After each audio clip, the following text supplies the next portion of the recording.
and argue. And so what they did was they selected one paper currency and said, you will have the link with gold. All the rest of the paper world will be linked with this particular currency, but this one will be linked with gold. Of course, the British thought it would be the sterling pound, and the British never forgave the Americans when the US dollar was selected.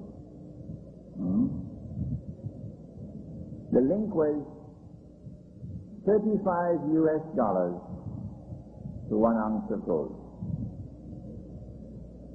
Anyone who comes with $35 to Uncle Sam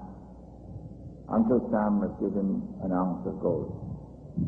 But they said at Bretton Woods, no, we can't allow that for every Tom, Dick and Harry.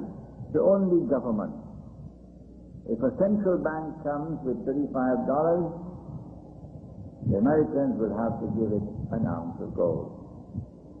This was 1945.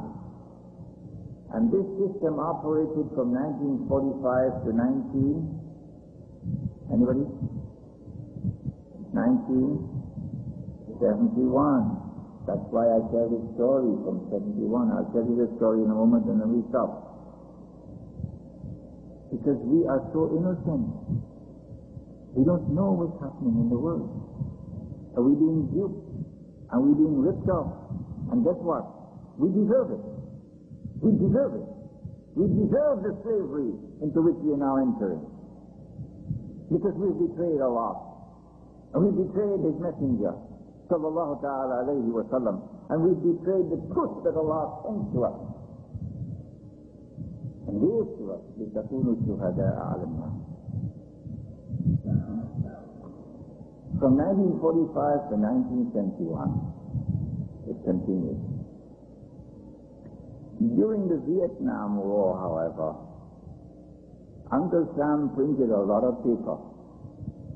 If the U.S. government was a bank, that banker will be fired, he'll be arrested, he'll be jailed.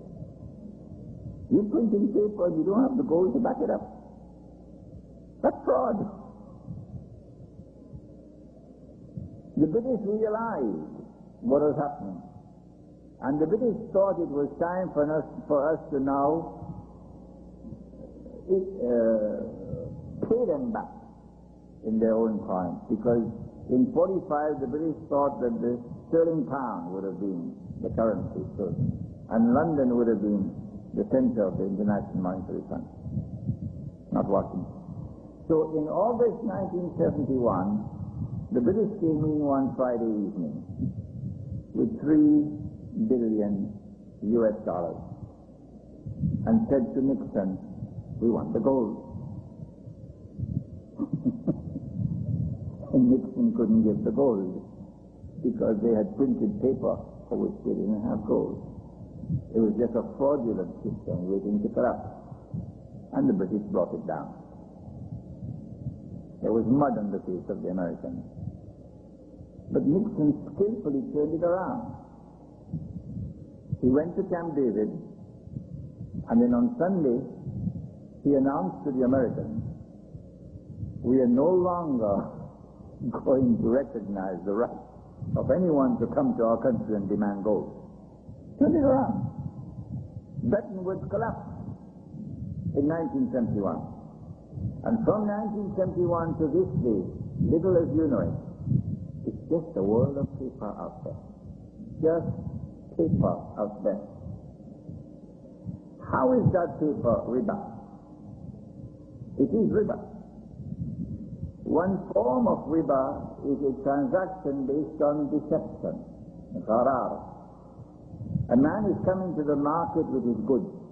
You meet him outside of the market and you buy his goods from him. When he enters into the market, he realizes he could have got a better price in the market. Muhammad sallallahu ta'ala alayhi wa sallam said, that's riba. Because it was a transaction based on deception through which you got unjust profit. Where is this deception here? You work, and at the end of the month you get your tankha. And this is my salary. And you hold on to your salary. Now suppose your salary is given to you in the form of water. And when you hold on to it, it's leaking out and dripping out and going and you're losing it. Who will take their tankha like that? No, you say, give me my salary in a form that I can hold on to and not lose it. So that's what they've been doing. Suppose Dr. Saab is hearing the story for the third time, so please bear with me. Suppose in 1971, your grandfather died and he left the money for you. You inherited 100 gold coins, 100 ounces of gold. And you were a baby. So they put the money in a box and they locked it up. 1996, 25 years later, you said, can I have my money? So they went and they opened the box. And they took the money out and they gave it to you. And when you looked at it, it was the same money. It had not increased. It had not decreased. And so gold had functioned successfully as money. It has always done that in history. It had functioned successfully as a store of value. Money has three different functions: a medium of exchange, a store of value, and a measure of value. So it has functioned successfully as a store of value. All right. Suppose in 1971, they had very foolishly gone and changed the money from real money into artificial paper money. And they chose American dollars. In 1971, they would get for 100 ounces of gold, how much dollars? 3,500. Yeah. 3,500. So they put it in the box and they locked it up. And you know the American dollar note says, in God we trust. So they locked it up and they had trust in it. 1996, you said, can I have my money? So they opened the box.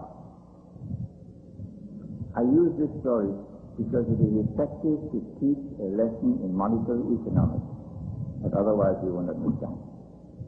They opened the box. And when they took the money out and they gave it to you, you said, Nana, but don't leave this for me.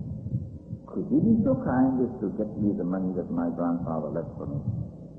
So they went back to the bank, of course, trusting in Allah.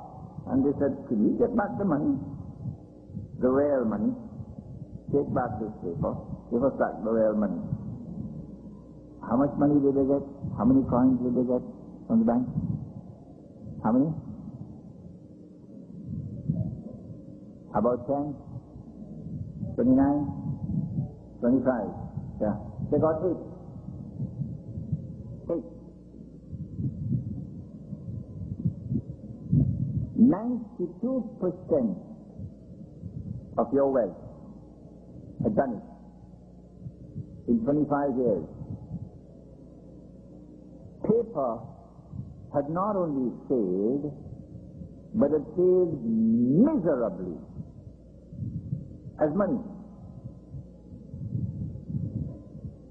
Paper had not only failed, but paper had functioned as a means through which you were ripped off. When the price of eggs go up, Bhaijan, it is not the price of eggs that is going up, it is the value of the paper that is going down. The value of the paper that is going down. Your money is in your hand and it's leaking out. Leaking out. Where does it fall? On the ground? The 92%, the 92 gold coins, where did they go? They weren't going on the ground. No. Your loss was somebody else's gain. Your loss was somebody else's gain. Those who know how to manipulate